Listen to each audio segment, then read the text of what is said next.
청교도 시대의 영국 사회는 하나님 말씀대로 의지하고 살아가는 사람들이 많았답니다.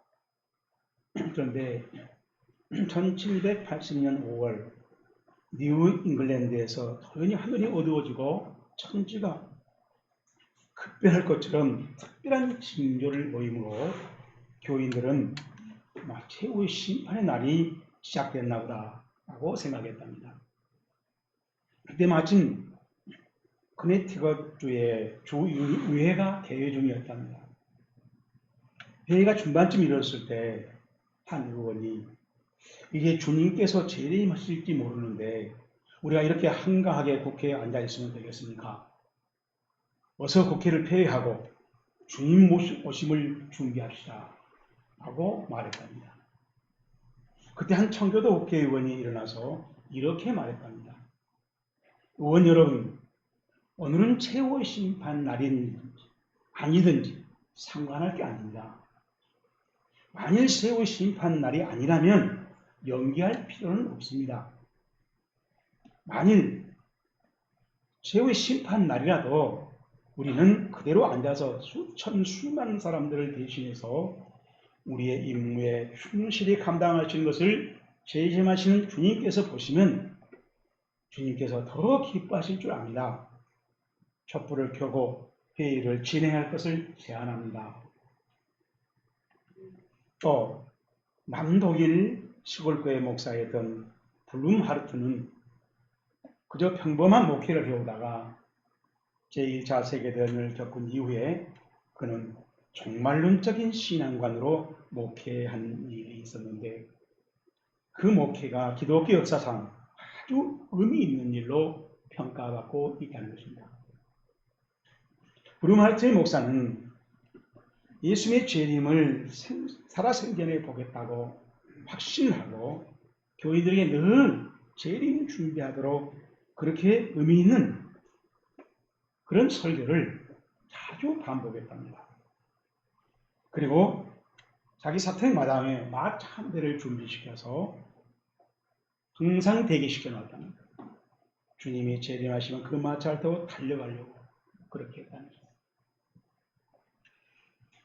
이토록 재림 확신 중심으로 살았지만은 그는 재림 확신 신앙생활 때문에 사회나 현실을 외면하고 무관심하지 않았고 오히려 고통당하는 이웃들에게 관심을 가지고 그들에게 커다란 소망과 위로를 주었답니다. 물론 그의 일생 동안에 주님은 재림하시지 않았지만은 결과적으로 재림 확신 신앙생활이 그의 일생의 한 시대를 깨어있는 삶으로 살아가게 했다라고 평가한다는 것입니다. 그렇습니다.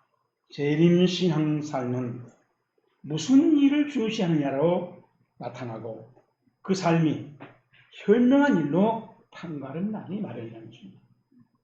그렇다면 세상의 양심과 도의를 잃고 점점 혼란한 그런 사회로 변할지라도 비관만 하고 있을 게 아니라 오히려 신앙적으로 미혹한 사람들이 많아질지라도 또 사회는 혼탁해질지라도 자연재해가 세계적으로 발생할지라도 주님의 재림을 확신하고 오히려 일어나서 빛을 발하고 소금과 향기로 예수님의 편리된 삶에 성실하게 살아가는 것이 올바른 종말 신앙이라는 것입니다.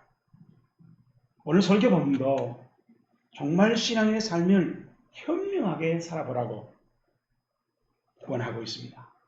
33절 말씀 봅시다. 주의하라 깨어있으라 시작 그때가 언제인지 알지 못합니다. 우리가 이 말씀을 읽을 때 아주 신경을 써야 되는데 함이라 이 말이 끝에 있어서 우리가 놓치기 쉽습니다. 가르라고 하는 말인데 그러니까 그 헬라어 성경에 보면 이 말 속에 블레페테 원형 블레퍼라고 하는데 여러 번 설명했죠. 볼 수 있는 능력을 말합니다. 그래서 보고 알아차리고 그래서 주의하고 자기 삶에 반영하는 생각에 반영하는 그런 의미를 가지고 있는 말로 우리 주님이 주의해라. 그리고 또 깨어있으라 라고 했습니다. 아그르프네이테라고 했습니다. 이 아그르프네오라고 하는 원형은 뭐 이렇게 자세히 너무 많이 자세히 보니까 잠이 부족하다는 뜻이에요. 이게 자지 않고 잘 시간이 없다는 거예요. 다 보느라고. 그래서 뉴 킹제임스 성경에 보게 되면요, take heed, 조심하시오. watch, 잘 살피시오. 그리고 pray, 기도하시오. 왜냐하면 for you do not know when the time is. 그 하나님의 특별한 시간이 지금 언제 우리에게 실현되어 있을는지 현재으로 말해서 알지 못하기 때문에.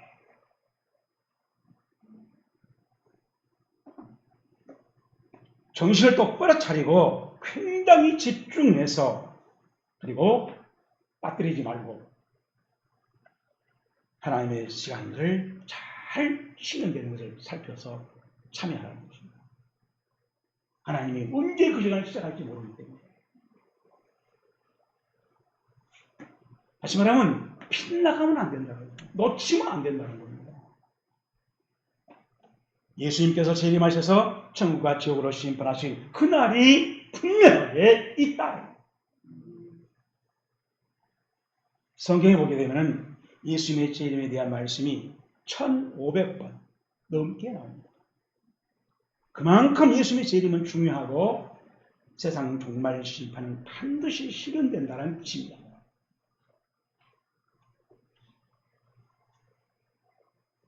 그러므로 오늘이 그날이다. 그렇게 성실하게 최선을 다해서 살아가는 신앙생활을 하라고 우리 주님이 지금 깨우치고 있는 것입니다. 바로 재림 중심 신앙생활을 한 사람들은 주님의 재림을 사모하고 항상 깨어서 기다리고 그 일에 놓치지 않으려고 모든 신경을 집중하고 그렇게 판단하고 살아간다는 것이죠.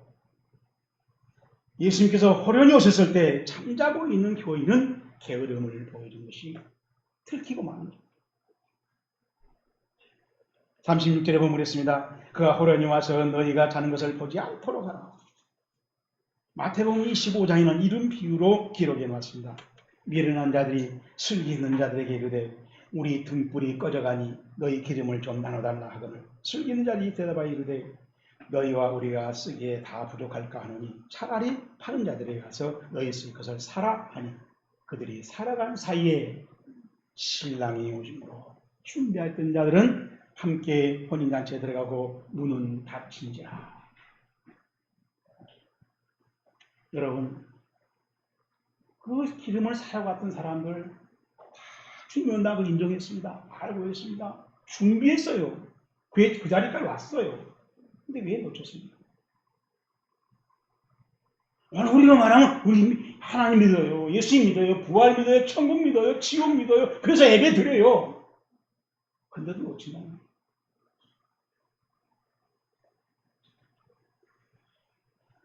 저는 이 강단에 있는 나무에 관심이 많습니다.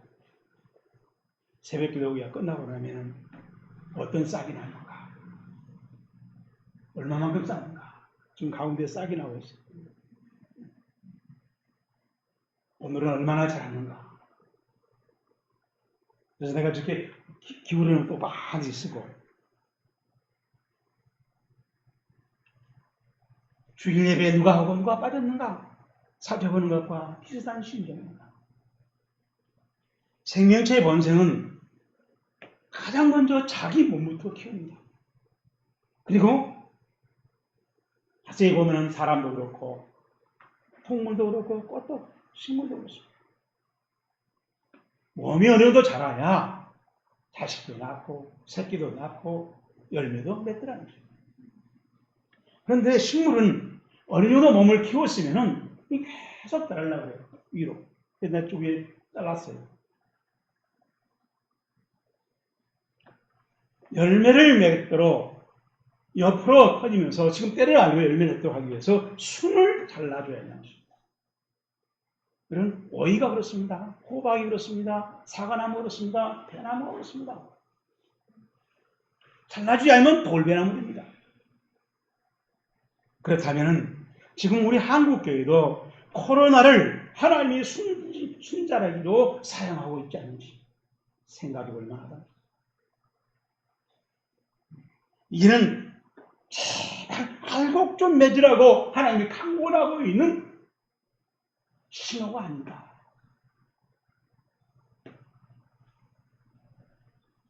자, 그러면은 어떻게 신앙생활을 하여야 올바르고 현명한 제대인 준비라는 신앙생활을 할 수 있을까요?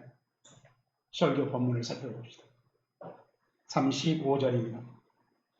그러므로 깨어있으라. 집 주인이 언제 올는지, 혹 저물때일는지, 밤중일는지, 다굴때일는지, 새벽일는지, 시작. 너희가 알지어다. 아멘. 깨어있으라. 헬라어로 그레고레이테라고 그레고레오라고 하는 말인데, 이 말은 서컴스란 말은, 서컴이란 말은 우리 주변을 말이에요. 주변. 스페이란 말은 본다는 뜻이에요. 그러니까 우리 주변을 빠뜨리지 않고 크게 보는 거예요. 자세히 무엇을 확인하고 체크하고 또 그것을 알고 있으라는 거예요. 거의 깨어 있으라요. 그래서 우리 주님은 오늘 이 본문에 이 말을 3번이나 얘기합니다. 34절에, 35절에, 37절에 똑같은 그레고레이테란 말. 깨어있는 신앙인의 삶은 하나님을 사랑하면서 그리고 그 사랑하는 내용이 하나님의 뜻에 맞게 반응하려고 선택을 하고 판단을 하고 거기에 참여하는 그런 행동으로 삶으로 이루어진다는 것이에요. 예수님은 세상에서 자기 가정에서 자기 일터에서 자기의 교회에서 내 엿새 동안의 삶에서 빛과 소금으로 살아가라고 하죠. 바울은 그러한 삶 속에서 그리스도의 향기로 편지로 살아가라고 말하고 있습니다. 빛과 소금, 향기 이 3가지는 공통점이 있습니다. 자기 희생입니다. 자기의 희생을 통해서 빛을 내고 헌신을 통해서 방부를 시키고 그리고 향 냄새를 풍긴다는 것이죠. 본래 불신자들은 손해보고 희생하라는 건 바보라고 생각하고 기분 나빠합니다.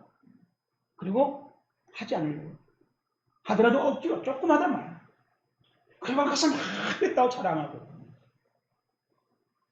그런데 하나님을 진심으로 믿는 사람은 성령의 감동 속에서 그 많은 희생을 아주 자연스럽게 어렵지 않게 해낸다는 것입니다. 그래서 성령의 감동에 민감한 성도가 사실은 다른 말로 말하면 오늘 성경 본문으로 말하면 깨어있는 성도라는 것입니다.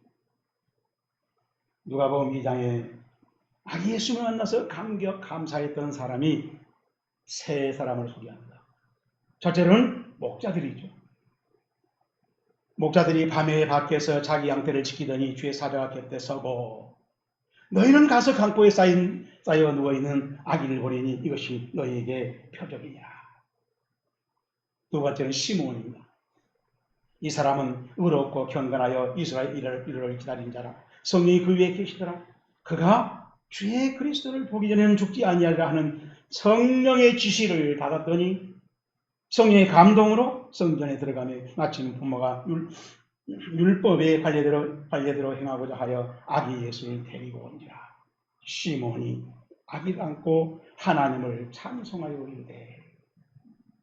세 번째로는 결혼한 지 7년 만에 가부된 안나 선지자입니다.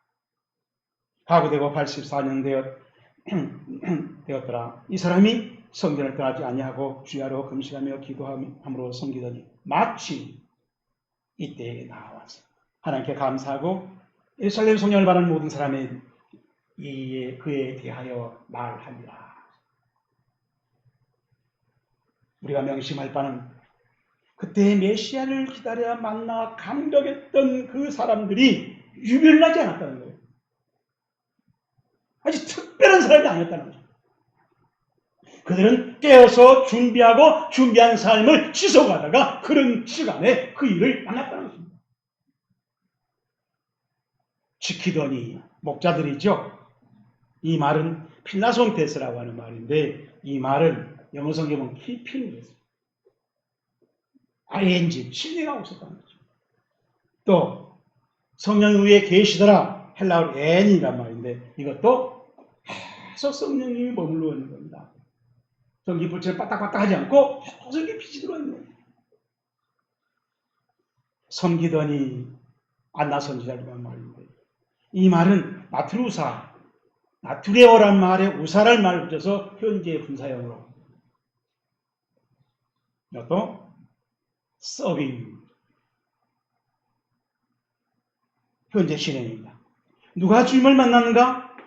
세상에 빠진 사람들은 세상 풍조 때문에 주님의 발자국서를 쓸 수가 없습니다. 주님의 발자국서를 안 대고 온 것이 아니라 그 소리에 관심이 있어요.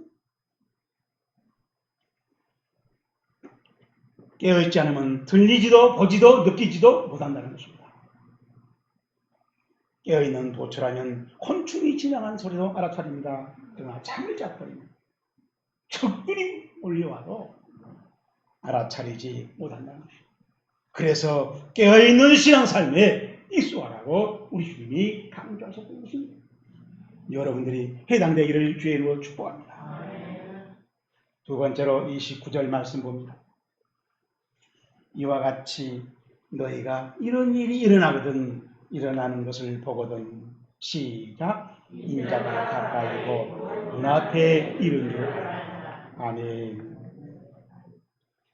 알라는 말이 그노스코라고 하는 헬라어인데 이 말을 애플바이드로 설명을 해놨어요. recognize and know. 뭘 인식하는 겁니다. 알아차리는 거예요. 그리고 알라. 네, 그분이 대문자에서 나왔어요. 예수님이 가까이 온다는 것을 금방 알아차리고 그리고 알고 있어요. 그리고 더 very all 있어요. 그리고 가로를 쳐서 바로 그 문. 예수님이 오신다고 지정해놓은 오시게 되는 그리 오겠는 바로 그 문으로 예수님이 지금 가까이 오고 있으니까 그들을 알아차리고 그걸 알고 있어라 하고 이렇게 예수님이 말씀하셨죠. 늘 강조했죠. 오늘 성경에 보면 그랬습니다. 29절에 너희가 이런 일이 일어나거든 이런 일로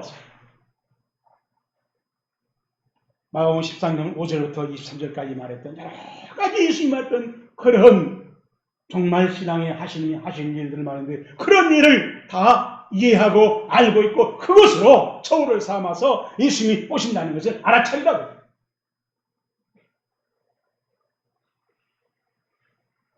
예수님의 증언을 말합니다. 예수님의 설교를 말합니다. 예수님의 설명을 말합니다. 예수님의 말씀을 깨닫고 알아차리는 것을 말합니다.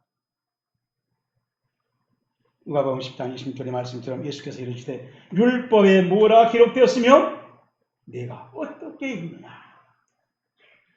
어떻게 읽느냐는 각자 자기 신앙만큼, 자기 신앙 수준만큼, 자기 신앙 색깔만큼 알아차리는 거예요. 기록된 걸 많이 쓰고 많이 외우고 몇 장 몇 절 그게 그렇게 중요하지 않다는 것입니다. 어떻게 읽느냐가 중요해요. 그걸 제대로 하면 선한 사마리아 사람처럼 신앙생활할 수 있다는 것입니다. 여러분 기록된 것에 매이다 보면 바리새인 됩니다. 사두개인 됩니다. 사도 바울이 수시로 사용한 말이 그리스도 안에 바울 용어 그대로 하면 엥 그리스도 164번이나 썼어요. 바울은 주님을 만나 회개한 후부터 수시로 그리스도 안에서, 예수님 안에서, 예수 그리스도 안에서, 하나님 안에서 수없이 사용합니다. 그는 어디서 무엇을 하든지 예수님 안에 있고 싶고 예수님으로 옷이 바뀌기를 소원했다는 것입니다.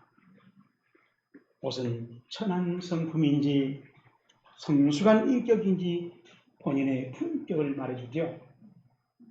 그 옷에 따라서 그가 어디에 있다는지 무슨 일을 하다 왔는지 우리는 알 수 있어요. 그리고 어디에 가려고 하는지 옷을 보면 알 수 있어요. 그러므로 우리가 어둠의 일을 벗고 빛의 갑옷을 입자. 우리 로마서 13장에서 말합니다. 갑옷은 군병들이 입는 전투복입니다. 싸워서 승리하고 그 승리를 기뻐하고 즐거워하고 누리려고 때 입는 옷이에요. 에베소 6장에는 바울이 말합니다. 하나님의 전신갑주를 입으라. 예수님의 가르침이 녹아나오는 언행이 바로 전신갑주라는 뜻이었어요. 그래야 산자의 하나님을 산자로 믿어가는 산신앙의 생활이 된다는 것입니다. 해당하기를 주의 이름으로 축복합니다. 마지막으로 우리 32절 말씀 봅니다. 그러나 그날과 그때는 아무도 모르나니 하늘에 있는 천사도 모르고 아들도 모르고 시작 아버지만 아시느니라. 아멘. 예수님은 종말 심판의 날은 오직 하나님 아버지만 아신다라고 밝히셨습니다. 왜 그랬을까요? 그날을 몰라야 신앙생활이 도움이 되고 신앙생활을 잘할 수 있고 신앙생활에 조퇴를 봐야 해요. 좀 이상할까요? 알면 더 잘할 것 같죠? 그것 다시 쪽집기로 찍어내면 좋겠죠? 만약에 우리가 하나님의 종말 심판의 날을 정확하게 안다면 어떤 신앙생활을 하게 될 것입니다. 얼마나 긴장하고 그날을 기다리고 기대하면서 최선을 다할까요? 우리가 이미 많이 경험했습니다. 학교 다니면서 시험 날짜가 결정되면 매일 조금씩 날마다 준비하는 학생보다도 시험을 일주일 앞두고 벼락치기로 밤샘에서 시험 준비 학생들이 훨씬 많았다는 거죠. 저도 그랬어요. 어쩔 때는 아주 밤을 새우고 공부를 하고 다 외워왔는데 시험 볼 때 생각이 안 나고 돌아버리더라고요.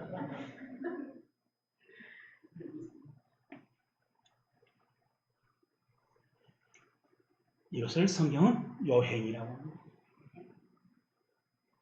보통 사회에서는 한탕주의라고 합니다. 그것은 현명한 것도 아니고 똑똑한 것도 아니고 잘난 것도 아니에요. 어떻게 하다가 그날 그것이 맞아떨어졌다면 그것은 여행이라는 것입니다. 하나님은 그런 것을 절대 겸손하다고 하지 않습니다. 겸손은 날마다 평상시에 이루어진 것이지 한순간에 특별한 장소에서 그때 갑자기 겸손인 것 하나님은 겸손치지 않습니다. 차가워 중생된 종이 예수님이 오시는 날 그날 밤만 반성을 하면서 땀을 흘리고 열심히 일을 할까요? 그리고 주님은 그 사람을 겸손이라 할까요? 진정 충실한 종은 항상 꾸준히 성실하기 마련이라는 것입니다. 그러므로 예수님은 우리에게 그날을 하려고 하지 말라고 날마다 꾸준하게 평상시에 충성을 하는 것입니다. 그래서 저는 부흥회도 잘하지 않았고 특별 새벽기도 강조하지 않았고 365일 저 혼자라도 새벽기도 하면서 신앙생활을 했습니다. 저는 이것이 내가 성경을 읽고 이해한 바예요. 한 번에 우리 친구들 모임에 갔더니 동기들 모임에서 365일 새벽기도 한 사람 여기 있습니다. 우리 동기들이 다 박수를 치세요. 그런 시대가 돼버렸습니다. 옛날 우리 할아버지 때 360일 했잖아요. 주일날 새벽기도 안 했어요? 저는 그때 교회 안 다녔는데 했다 하더라고요.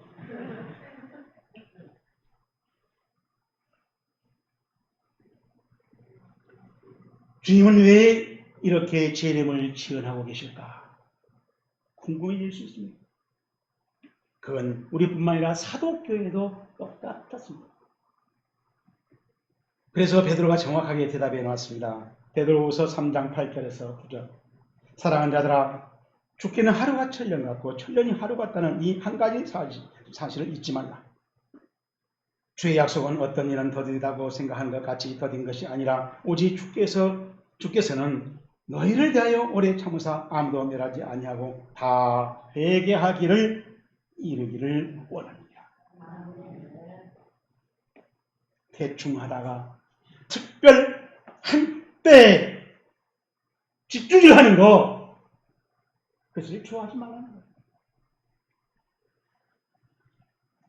하나님의 자녀가 대충을 충성이라고 착각하는 일을 성경에 이렇게 기록해 놨습니다. 열왕기하 13장 6절 이하에 보면은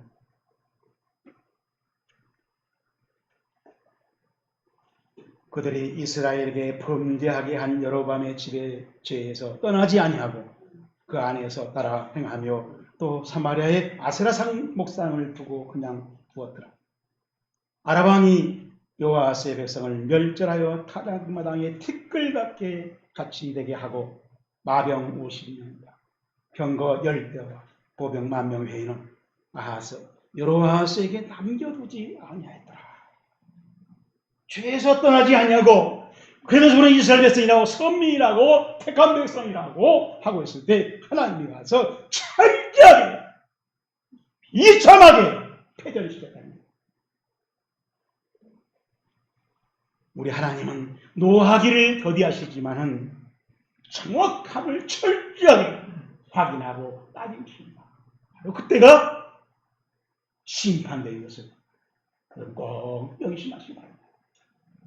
자, 이제 오늘 설교 말씀 중에서 우리가 꼭 챙겨 담아야 할 믿음 교훈을 확인합시다.